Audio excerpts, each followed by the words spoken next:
মোৰ কোনো জাতি নাই, মোৰ কোনো ধৰ্ম নাই, মোৰ কোনো ভগবান নাই, মই মুক্ত, মই কাঞ্চনজঙ্ঘা।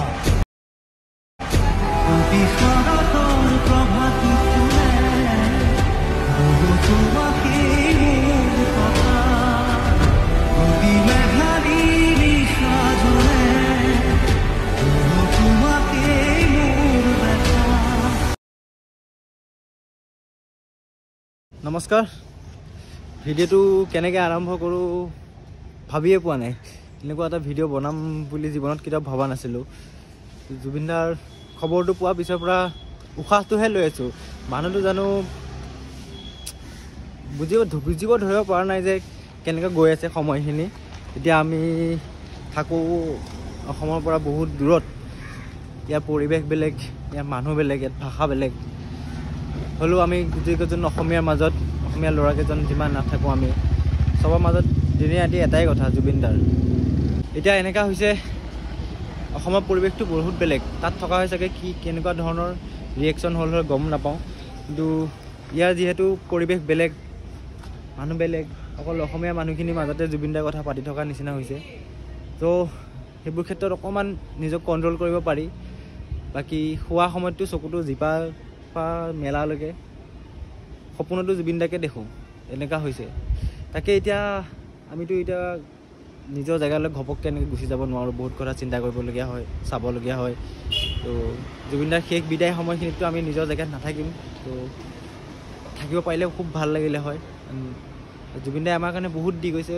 আমাৰ কাৰণে বুলি নহয়, আমাৰ 5-6টা জেনেৰেশ্যন পিছৰলৈকেও মানে যিখিনি দি গৈছে সিমানখিনি যথেষ্ট। তো আজি তাকে কিবা এটা ভাবিছোঁ, গোটেইকেইটা আমি অসমীয়া মানুহকেইটা যিমান অসমৰ মানুহ আছে মিলি পেলাই অলপ ওলাই যাওঁ, লগ ধৰি পেলাই কিবা এটা কৰিব চেষ্টা কৰোঁ নিজৰ ফালৰ পৰা। কি হয় নাজানো, আগে পিছে এনেকৈ কাম কৰি পোৱা নাই। তো চাওঁ কি হয়, কিবা এটা কৰিম। জুবিন দাই আমাৰ কাৰণে ইমান কৰিছে, আমি নিজৰ ফালৰ পৰা কিবা এটা কৰাটো উচিত। যদিও অসমত নাই, অসমৰ বাহিৰত হ'লেও এটা মোমেণ্ট, এটা মেমৰিজ থাকি যাব দাদাৰ কাৰণে। তাকে এনেকুৱা ভিডিঅ' মোৰ কোনো বনোৱাৰ ইচ্ছা নাছিলে। কোনো ভিউজৰ কাৰণে এইটো ভিডিঅ' বনোৱা নাই, প্ৰথম কথা। তো বহুতে ভাবিব পাৰে কণ্টেণ্ট ক্ৰিয়েটৰবিলাকে কেমেৰাৰ আগত আহি ৰিয়েকশ্যন দি কিবা কিবি কৰি ভিউজৰ কাৰণে কৰে, বহুতে কৰে।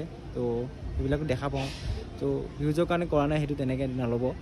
প্ৰথম বস্তুটো মানে আজিৰ দিনটো মেমৰিজ হিচাপে ৰাখিবৰ কাৰণে, যাতে পিছত গৈ কেতিয়াবা চাব পাৰোঁ। তো সেইটো হিচাপত ভিডিঅ'টো বনোৱা ইণ্টেনশ্যন সেইটোৱে। কণ্টেণ্ট ক্ৰিয়েটাৰ বহুতে চাইছোঁ, ভিউজৰ কাৰণে যি টি কয়, যা তা কৰে। আমাৰ সেনেকুৱা ইণ্টেনশ্যন নাই। আমি জুবিন দাক মনৰ পৰা ভাল পাওঁ। আমি ভিউজৰ কাৰণে জুবিন দাক ভাল নাপাওঁ। জুবিন দা আমাৰ আৱেগ। অসমখনৰ উশাহ নিশাহ আমাৰ জুবিন দাই আছিলে। চ' এতিয়া মানে গোটেই অসমে কান্দিছে। ভিডিঅ'টো সাঁচি ৰাখিম ভালকৈ, কেতিয়াবা মন গ'লে চাব পাৰিম। আজিৰ পৰা 5 বছৰ 10 বছৰ পিছত জুবিন দাৰ কাৰণে কিবা এখন কৰিলোঁ বুলি। বেছি ডাঙৰ কৰিব নোৱাৰিলোঁ, মনৰ পৰা বাৰু আকৌ লগ পাই আছোঁ।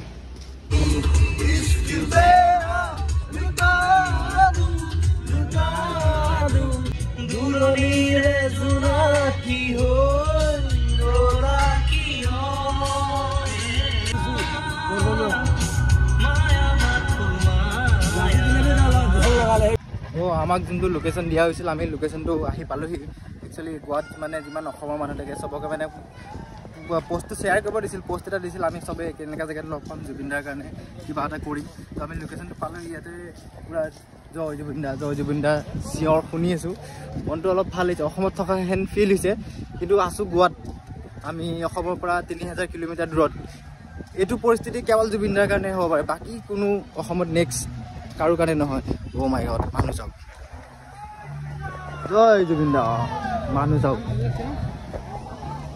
কেৱল জুবিন দাৰ বাবেহে। এই জুবিন দাৰ আৰ্ণ কৰা মানুহৰ মৰম, আৱেগ, সন্মান। এয়া সন্মান মানুহে পইচা দিও কিনিব নোৱাৰে।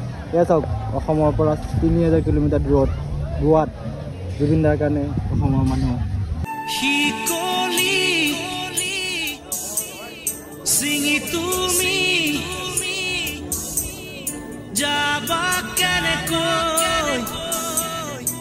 আজি মুখ পাহৰি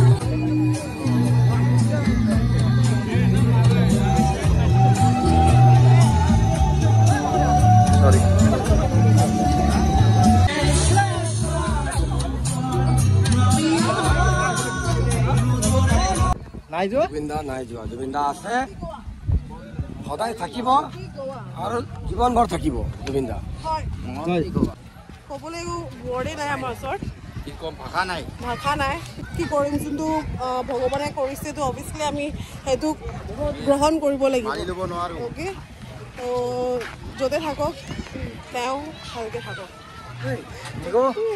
বহুত বেয়া লাগিছে আমাৰ ক'বলৈ ভাষাই নাই আৰু কি ক'ম দুখো লাগিছে বহুত দুখ লাগিছে তথাপিও আমাৰ হৃদয়ত সদায় থাকিব জুবিন দা জুবিন দাক আমি সদায় জীয়াই ৰাখিব লাগিব জয় জুবিন দা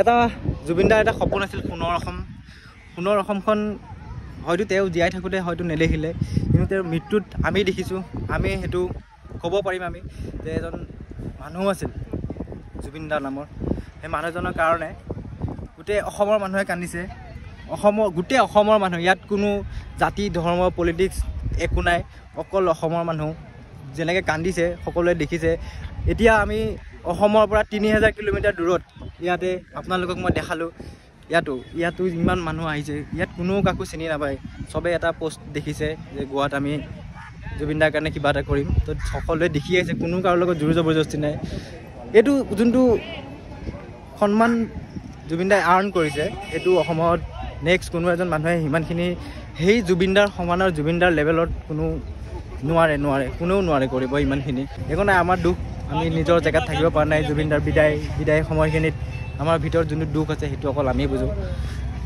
দে সকলো খালী হৈ গ'ল এটা বিশাল মহাশূন্য জয় জুবিন দা সিপাই লগ পাম লেগেন জয় জুবিন দা জুবিন দা জীয়াই আছে নেকি আমাৰ মাজত সদায় আমাৰ মাজতেই থাকিব মানে একচুৱেলি মোৰ ভিডিঅ'টো বনোৱাৰ ইচ্ছা নাছিলে কাৰণ মানুহে ভাবিব পাৰে ভিউজৰ কাৰণে বনাইছে অলপ জুবিন দাৰ নামত চেনেলৰ ৰিচ বঢ়াব কিবা কিবি এনেকুৱা একো ইণ্টেনশ্যন নাই মোৰ জাষ্ট ফৰ এটা মমেণ্টৰ কাৰণে লাইফ টাইম মেমৰিজ যে এইটো দিন আৰু কেতিয়াও নাহে আজিৰ পৰা 10 বছৰ পিছত 5 বছৰ পিছত মই চাব পাৰিম যে এই দিনটো কেতিয়াবা দাদালৈ মনত পৰিলে মই কেনেকৈ কটাইছিলোঁ ক'ত আছিলোঁ তো সেইটো হিচাপে মেমৰিজ হিচাপে মই ভিডিঅ'টো ৰেকৰ্ড কৰিলোঁ তো সেইটো হিচাপতে মই ইউটিউবত ৰাখিম ভিডিঅ'টো থ'ম যে মানে মায়াবিনী নিশাটোৰ আজি শেষ দিন কাইলৈ জুবিন দাক শ্মশানত নিয়া হ'ব বাকীখিনি কাম কৰা হ'ব তো আত্মাটোতো আমাক এৰি থৈ গ'ল তো বডিটো আমাক কাইলৈ ৰাতিপুৱা এৰি যাবগৈ চ' ক'ব লগাটো তেনেকৈ একো নাই জাষ্ট ভিডিঅ'টো এটা মেমৰিজ হিচাপে ৰাখিবলৈ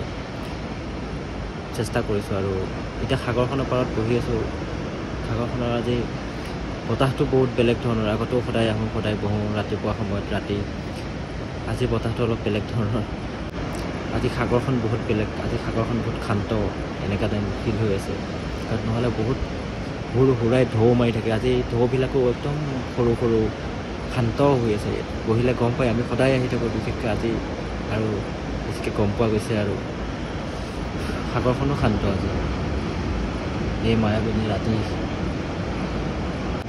ভিডিঅ'টো ইয়াতে সমাপ্ত কৰিছে